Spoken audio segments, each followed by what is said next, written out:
going to be one of Jerry's bad amateurs. My question is negativity. It's out there. You can't get away from it. I'm able to be in a really good place. We're going to play with you just for a little bit because your opening words, Jerry teases about the microphone and how he wants you to get right in there. And if you're a professional, you want to. And so you said, I'm going to be one of Jerry's bad amateurs. And then you said, I want to talk about negativity. And then you said, it's everywhere. And we say, it's everywhere someone who's feeling negative in the moment is. In other words, it will track you down. That's the problem. It's not everywhere. It's just everywhere you are when you are in that vibration. It's not everywhere. So that statement isn't true. Negative things follow people who feel negative. In other words, Jerry has to accept that there was something going on in his vibration for him to have had that very uncomfortable encounter. You just cannot get around it. In other words, you can describe it in any way you want to. You can't, but none of it's valid. I always get exactly what I'm offering vibrationally, no exception every time, which means I have a prayer of getting it the way I want it to, because since I'm the reason for it, I can change the vibration, and if I change the vibration, I'll get a different indication. But when you say negative indicators are everywhere and they don't have anything to do with me, that's where we stubbornly say, negative indicators are not everywhere. They're only where negative vibrations are. Where positive vibrations are, there are positive indicators everywhere. And in fairness, let's get this in perspective. Jerry gets thousands and thousands of positive indicators for every negative indicator, but when he gets one, it's a big one. And it's true of all of you. When there's something stuck in your vibrational craw that you really care about, it's going to show up and show up. The law of attraction too, because material things, no problem. I just have to think about them. A couple of days they arrive. It's like, yeah. But to do things for me personally, like my health is going down the drain and the doctors pat you on the back and say you're fine, you're like, okay, if you say so. I can't do anything for myself personally, attraction-wise. So earlier our friend said, I want to start telling a different story. And as you listen back to this recording, you're going to laugh a little bit because you are really good at making many statements that pile on top of each other in your description of things you don't want to live. Right. And all it is you've been trained into vivid description of current reality. Right. We think the conversation that we had with our friend earlier about, so which reality are you going to describe? Well, it's logical. Why? When you've been using your physical awarenesses to perceive your existence, that you would use the existence that you would be perceiving is the manifested one that you use your eyes and ears and so on to observe. But we're trying to entice you into an emotional observation of life rather than a sensual, in the sense of your five senses, observation of life. So your descriptive words are, it's hard, I'm not good at, the trouble I have is, and so it's helpful to just, can you speak of that in temporary terms rather than in such permanent terms?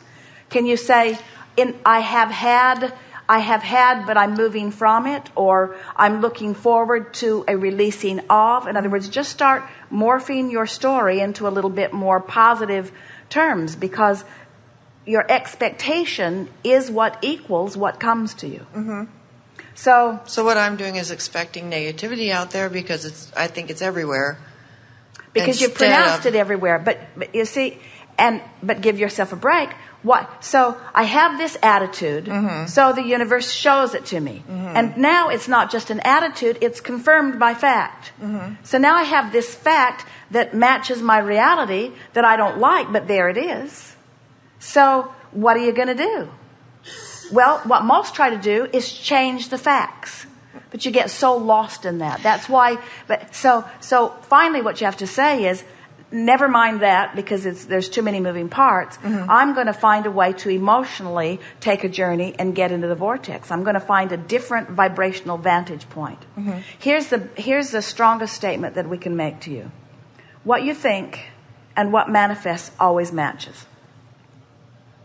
what you think and how you feel match, and what manifests is always the indication of what you're thinking and confirmed by what you're feeling. Mm-hmm. What you think and what you feel and what manifests always match, which means the manifestation is the result of the thought. The manifestation is the indicator of the thought. Period. It's only an indicator of the thought. Mm-hmm. It's not a reality worth writing a historical document about. It's not a reality worth making a monument about. All it was a temporary indication of temporary vibration that people have made permanent by making a monument.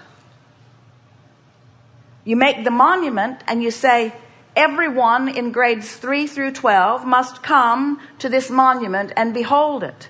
And we say, why? Because we want this reality to remain a firm reality. Do you know the only way a reality can remain a firm reality is if somebody keeps thinking about it and keeping it active? Have you ever moved out of a house that you still owned? Anyone? Have you ever stopped driving a car that you still own? And aren't you interested to notice that in your lack of attention, it literally begins to fall apart? In other words, you hold the molecules, we're not kidding you, you hold them, they begin to lose their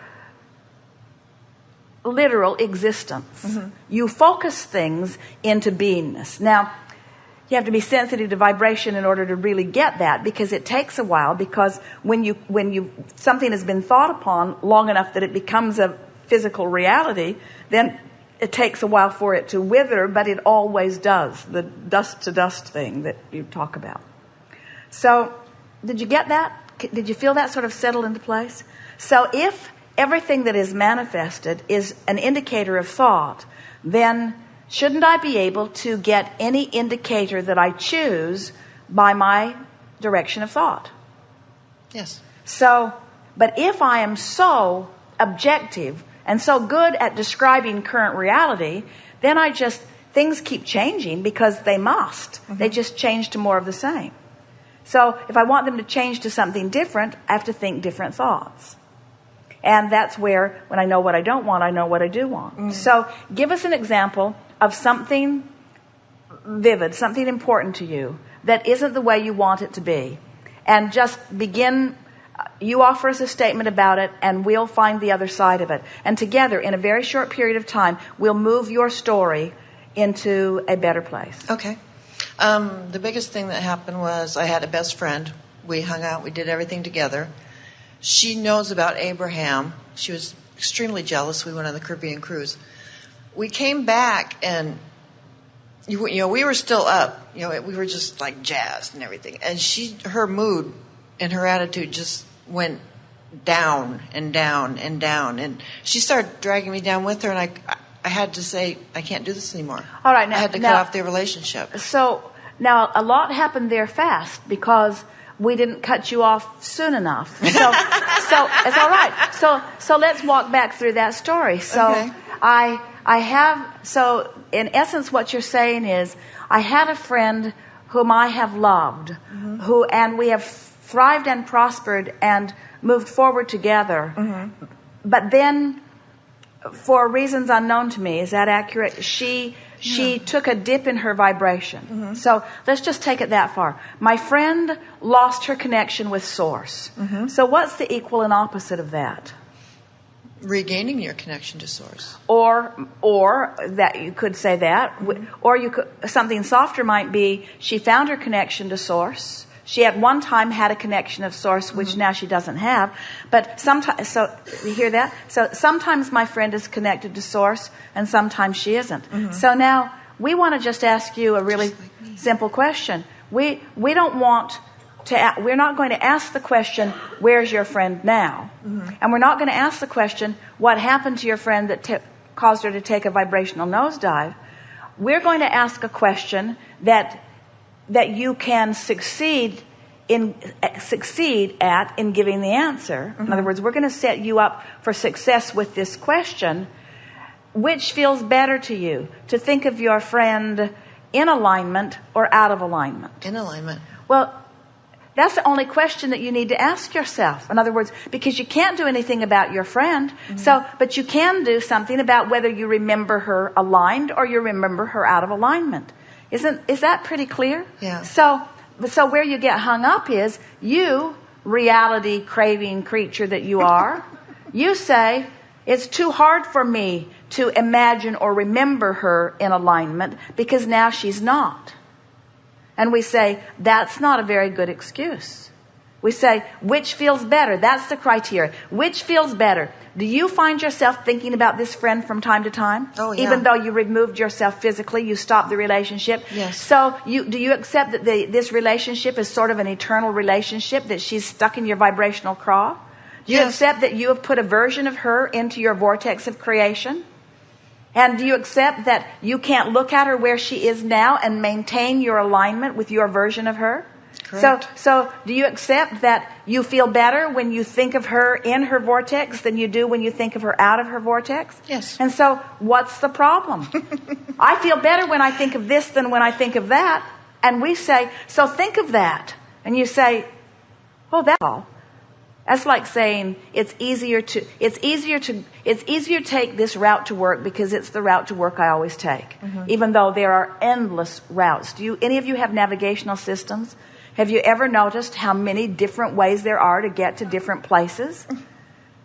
Esther and Kate's 6 now, they take Garmin for a drive and they deliberately disobey her. They program her to a destination and then they go a different way. And they take delight in how many different ways that she can think of for them to go. And then they defy her again. They call her Lucy. She will say, please proceed to the highlighted route. And they will say, no way, Lucy. No way, we're not going.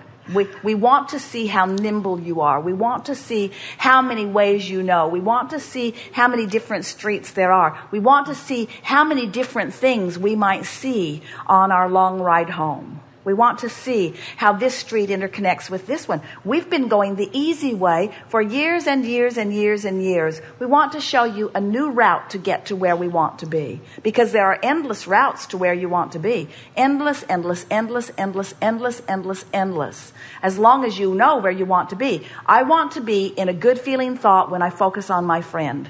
Period. Okay.